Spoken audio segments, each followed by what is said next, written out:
Hey, what's up guys, it's DarkArmedDuelist, and today I'm doing a Sacred Beast deck profile. So you've seen me open them, you've seen me do the budget build, so now we're going to be doing the full-fledged competitive build of Sacred Beast. And I'm really excited for this one because I never thought this was actually going to get a full-fledged deck. Like, I thought I was just going to have to play Phantom of Chaos with this deck forever, but now it's actually like got the summoning beasts and all the different beasts that you need to actually summon out these, all three of your Raviel, Hamon, and Uriah in a single turn. I can pull that off. I will be doing test hands of this deck, so without further ado guys, don't forget to like, comment, subscribe, hit the bell on the screen, become part of the notification squad, and definitely check out the Patreon down in the description below because we have some awesome awards for you guys, like getting your name in the description for every single video, getting signed cards into the mail, or even getting a deck profile of your choice every single month that you are a patron, just like this one. So without further ado, let's get straight on into this.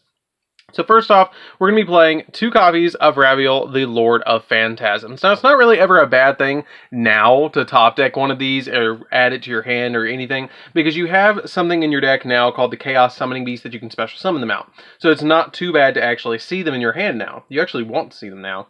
But basically what each one of them do is they have to tribute 3 of something to summon them out, which Raviel is monsters and fiend monsters to special summon them out, which is pretty cool. And each time your opponent normal summons a monster, you can special summon a Phantasm token to your side of the field that has a 1,000 attack and 1,000 defense, and it is a level 1 monster. But it can't declare an attack, and then once per turn, you can treat a monster on the field to make this card gain attack equal to that monster's attack, which is pretty cool as well because you can make him get really, really big.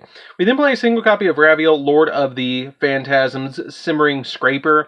Each one of the new, Sacred Beasts actually got a retrain, and this is actually the retrain, which is the attack. It's all their attacks. So this is the attack that Raviel has. So it has the ability, same thing as Raviel, that you have to tribute 3 monsters on your side of the field, but it doesn't have to be fiends now. It just has to be 3 monsters. And also you can discard this card to target a Raviel to double its attack to 8,000, which is pretty good. And if this card's in your graveyard, you can tribute a monster to add it back to your hand, and sometimes you will have a leftover monster that you can just tribute and get rid of just to put this back in your hand to double the attack of your Raviel again. We then play 2 copies of Hamon, Lord of Striking Thunder. Hamon's really the only one I ever legitimately summon without special summoning it out by other reasons, like special summoning it out with like a copy of Dark Summoning Beast or something like that. This one I can actually summon out very, very easily. And it has the ability that it cannot be normal summoned or set. You must send 3 face-up continuous spells you control to the graveyard, and if this card destroys a monster by battle and sends it to the graveyard, it inflicts 1,000 points of damage to your opponent. And when this card is in phase-up defense position, monsters your opponent control cannot attack other monsters except this one, which so basically protects all of your summoning beasts, which are really good because they only have 1,000, or they only have 0 attack. So they have nothing to defend themselves with, so this protects them. We then play a single copy of Uriah. I just play a single copy of Uriah just for the namesake, just so we can activate the copies of Awakening of the Sacred Beast to get all of the effects off. And plus, it's super easy to summon in this deck. Basically, when it's on the field, it Night Beams a set card, so basically your opponent can activate it. And in order to special summon this card out, which you're never going to do, you have to send 3 continuous traps on your side of the field, 3 face-up traps you control to the graveyard to special summon this card from your hand. And it gains 1,000 attack for each trap. Usually I end up using this card for overlay units for summoning like a Gustav Max or something like that, but sometimes it does come in handy. So then we play for the Summoning Beast, we play 3 copies of Dark Summoning Beast. This card lets you tribute it to special summon Raviel, Hamon, or Uriah from your deck, and also you can banish it from your graveyard to add one of your Sacred Beasts from your deck to your hand as well, which is really, really good. Then we play the new awesome cards, and that is 3 copies of the Dark Beckoning Beast. Dark Beckoning Beast is insane. What this card does is when it's normal summon, you get to add from your deck to your hand 1 card that specifically lists Uriah, Hamon, or Raviel, or one of them to your hand, which is pretty cool. And it also gives you an additional normal summon of a fiend monster that has 0 attack and 0 defense, which is really good. So you can normal summon out this, add your copy of the... I always seem to add off of this the Opening of the Spirit Gates because it gets me a search. And then after you normal summon that, you can activate the Spirit Gates to then search again to add something like your Dark Summoning Beast from your deck to your hand, or your copy of Chaos Summoning Beast from your deck to your hand, and then either tribute or normal summon out the Chaos Summoning Beast, and then tribute either or to activate either or of their effects to get out basically one of your Sacred Beasts for free, which is really cool. We then play 3 copies of the Chaos Summoning Beast. Chaos Summoning Beast is really good in here because it lets you tribute itself and then special summon Uriah, Hamon, or Raviel from your hand, ignoring their summoning conditions. And also you can banish this card from your graveyard to add a Fallen Paradise from your deck to your hand, which basically is Pot of Greed while you control a Sacred Beast, which is really crazy. Like, it's just instant Pot of Greed. Like, this deck has so much draw power, it's ridiculous. Then I play 2 copies of Yugioh, the Ultimate Forbidden Lord. Now, you guys might be looking at this card and going, why are you playing that? Well, it's a level 10 that helps me go into other plays, and sometimes you will have moments where you draw into like a Dark Summoning Beast and a copy of Hamon, Yugioh, or Raviel, and it's like, oh god, I don't have anything. And you'll have a way to get your Dark Summoning Beast in the graveyard, and it's like, well, I could banish it, or I could shuffle it back to the deck and summon Yugioh, and then I have a tribute fodder to get my Dark Summoning Beast that I have left in my hand onto the field. So it really helps you unbreak your hands, and it's really, really good to just special summon to your side of the field, and also it shovels all your monsters in the graveyard back into the deck. So it really helps out a lot with the synergy. So that's it for the monsters, guys. Let's get into the spells. So for the spells, we're going to be playing a single copy of Upstart Goblin, because why not play a 39 card deck? It's pretty good to be able to play a 39 card deck. 1 copy of Foolish Burial, so you can send the particular Summoning Beast or Beckoning Beast or Chaos Summoning Beast, whichever one you need, to the graveyard to be able to trigger their effects. We then play a single copy of 1 for 1, so you can summon the Chaos Summoning Beast from the deck, which is basically like playing 4 of them. We play a single copy of Dimension Fusion Destruction. I just play a single copy of this because of Verte Anaconda. You can instantly activate it from your deck if you get it with Verte Anaconda, and it lets you banish from your hand, field, or graveyard fusion materials that are listed on a Phantasm fusion monster. So it's really, really easy just to summon Armatile off of this. If your opponent board wipes you, you can just summon Armatile and then go after them for 10k is what I usually do. I use this as like my backup card because I can banish the cards from my field or graveyard to special summon Armatile, which is pretty good. And I take no battle damage from attacks involving that monster, so if it goes down to 0, I don't take any damage, which is pretty cool.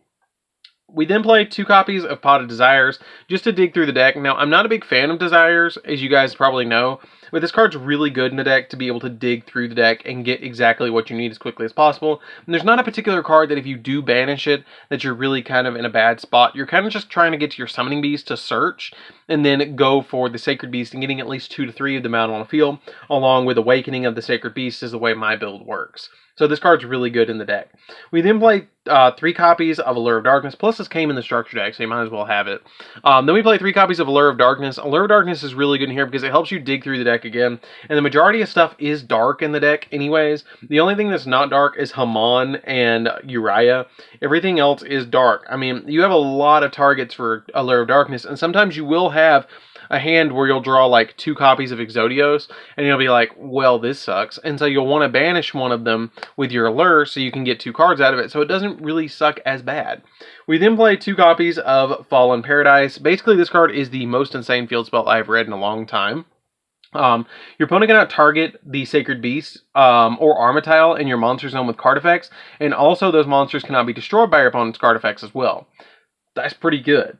It also has the ability that if you control one of them, if you control one of your Sacred Beasts or Armatile in your monster zone, then you can draw 2 cards as well, but you can only use its effect once per turn, so you can't activate multiple copies of this and draw more. The only reason I play this card at 2 is because the Chaos Summoning Beast searches it, so you don't really need it at any more than 2.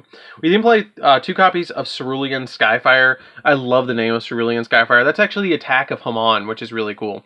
But it has the ability that you can special summon Hamon using its own procedure by sending face down spells instead of face up, which is really cool. And then once per turn, while you control an attack position Hamon, you can negate a spell and trap effect by your opponent and then change a Hamon you control to defense position. And if a face up Yugioh, Hamon, or Raviel you control leaves the field, you take no damage this turn, which is really good.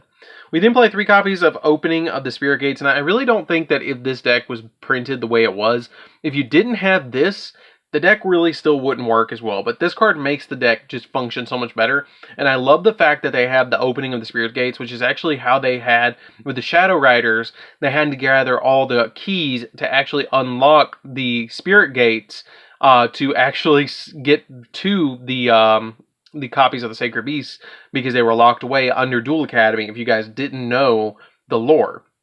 So, what this card does is when this card is activated, you get to add a Yugioh, Hamon, or Raviel, or a card that specifically lists them from your deck to your hand, and then once per turn you can discard a card to special summon a Fiend monster with a 0/0 from your graveyard, and then once per turn if you control a level 10 monster, you can add 1 continuous spell from your graveyard to your hand, which can be Cerulean Skyfire, which just recycles it, or you can recycle my personal tech that I love in this deck, and that is 3 copies of Deck Lockdown. Okay, so you might notice that I'm not playing any hand traps in this deck, and you might be like, why?